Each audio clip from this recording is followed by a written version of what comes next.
Here we have this great vulnerability, and it is looking very impressive. 2017 is proving to be a crazy and dangerous year for hurricanes and extreme weather.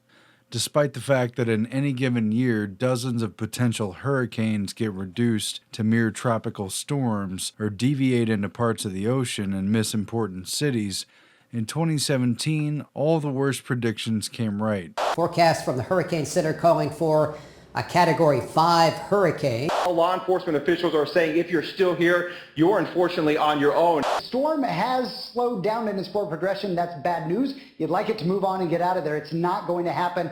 And Hurricane Harvey made a direct hit on Houston, as well as the Texas coastline spanning down to Corpus Christi. Flooding was considerable, gas pumps were shut off, and crisis reared its ugly head. And just days afterwards, Hurricanes Irma and Jose are wreaking havoc in the Caribbean and headed for a direct hit on Florida with unprecedented intensity, Category 4 or 5 status, and record wind speeds, and the potential for grave destruction across the entire state. At the time of writing and recording this video, it just isn't clear how bad it will really be, because it's not there yet. But are the threats large enough to raise bigger questions? Could this wicked weather be artificial, manufactured, or steered? Ever since Hurricane Katrina, the question has been on many minds and spoken from many lips. But what good is it? Just another emergency for the news to cover, or an excuse to give the president some good optics? What good is it?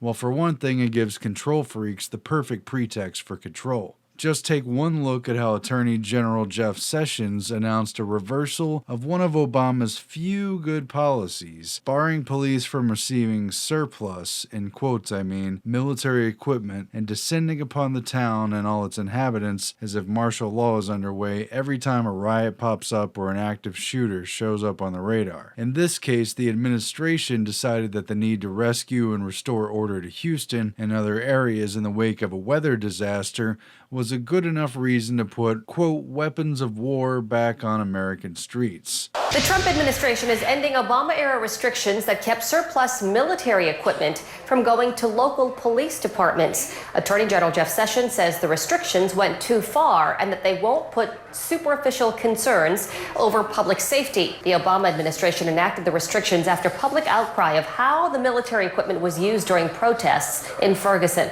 Meanwhile, in Miami, the city has taken upon itself not only to issue a mandatory evacuation, but a mandatory roundup of homeless people and a decree that they can hold them for 72 hours under some obscure act that they use when they claim someone is a danger to themselves or others. And they're saying that the idea of not wanting to evacuate in a hurricane, not wanting to leave, is itself a sign of mental illness. And they've got police going around the city with a paddy wagon in tow with the psychiatrist, basically whispering out the window, "Hey kid, you want some ice cream? Hey, come over here, what's your name?"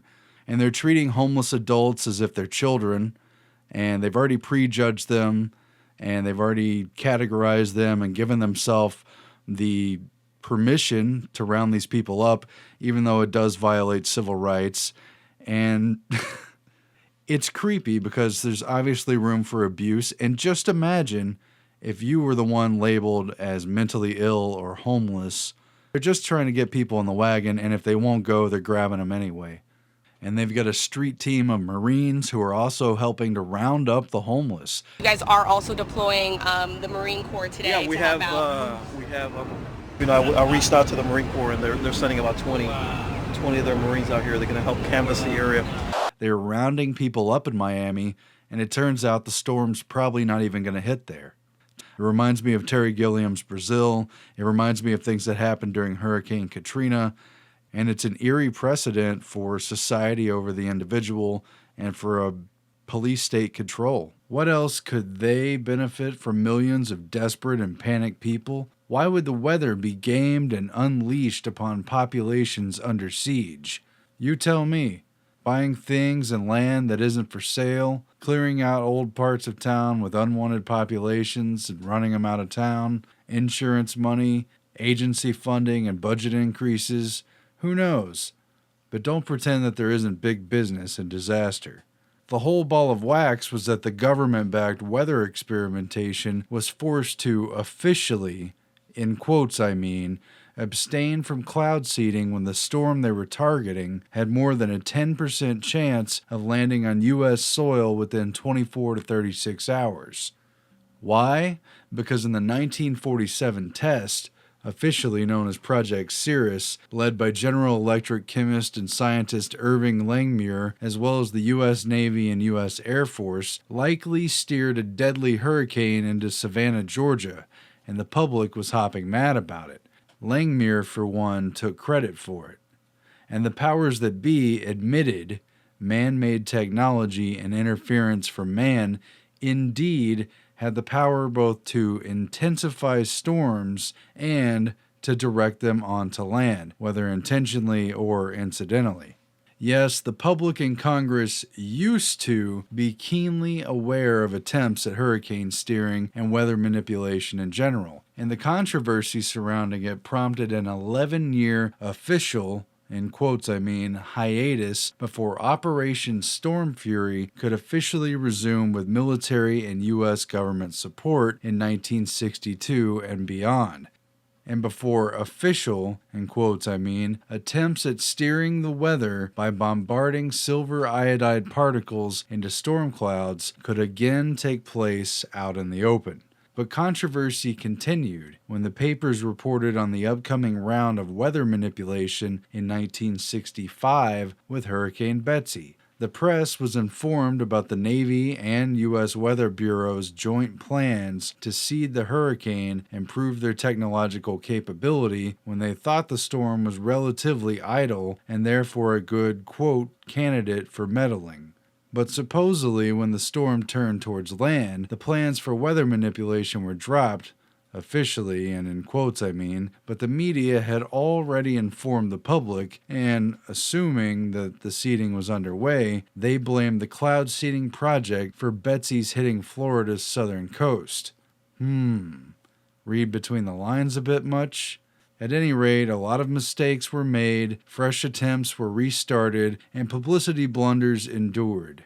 But the point is that the public and the federal government used to acknowledge the controversial use of weather manipulation. But then at some point, it was all forgotten, and all those who dared to talk about the issue suddenly became conspiracy theorists and crazed ranters who would do better to shut their mouths and just line up at the emergency centers and aid the recovery efforts. And nowadays, only a few people wonder how it all happened, how the weather just got so strange.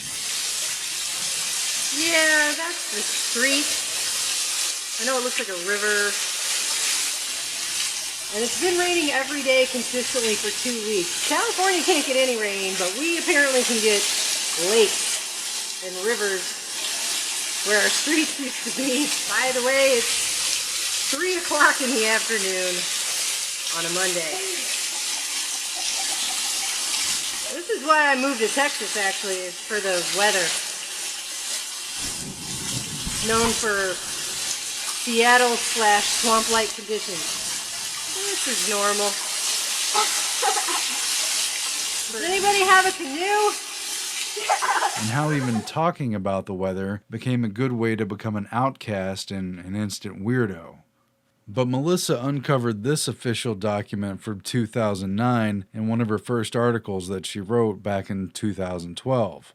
In it, an administrator from NOAA, the National Oceanic and Atmospheric Administration, working in a subdepartment called the Office of Oceanic and Atmospheric Research, in quotes I mean, was corresponding with Homeland Security's version of DARPA, their own Advanced Research Projects Agency, wherein they discussed a little-known project called HAMP. In quotes, that is the Hurricane Aerosol and Microphysics Program. Who the hell approved that project and forgot to tell the public anyway? Something like $64 million in taxpayer money was up in the air, and they were talking about reviving Project Storm Fury, which had run, officially that is, from 1962 through 1983. Some of the old-timers were even recruited for the new effort, but mind you, the technology has progressed and things are no longer based around seeding the clouds with silver iodide. Things are now steered with advanced electromagnetic waves, plane-deployed aerosols, antenna arrays like HARP, and other similar technologies. But the issue that this HAMP memo acknowledged was that even back then, and still today, they had a problem, in quotes you see, with being unable to distinguish between, quote, ladies and gentlemen, what happens when a hurricane is modified by human intervention versus a hurricane's natural behavior, end quote. Not only did they have lacking proof that their efforts made any difference, but they were also drowning in the downpour of what is so often termed plausible deniability. Nevertheless, research was to move forward and, quote, weather modification efforts might again become viable. Did somebody sniff out a jackpot? All this discussion was taking place during the Obama administration. God only knows what really happened during Bush's Katrina.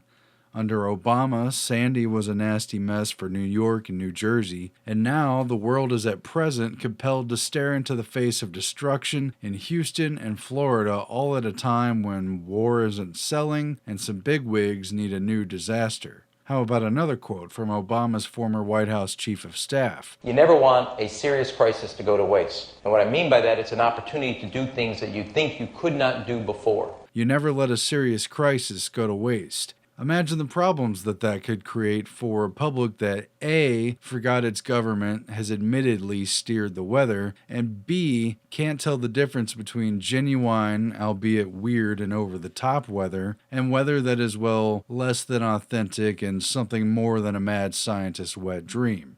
Things are already poised to devolve into alternating rounds of anarchy and martial law, so what else could go wrong? They themselves admit that the blowback can be quite literal, and that efforts, ostensibly of course, to weaken and diffuse major storms, could instead put the storm on steroids and bolster its course for a dense population center near you. Where there's a will, there's a way, and where there's a quote emergency coordinator, trouble is sure to follow. Just when your neighbors thought this wasn't possible, it turns out that it was on record all along.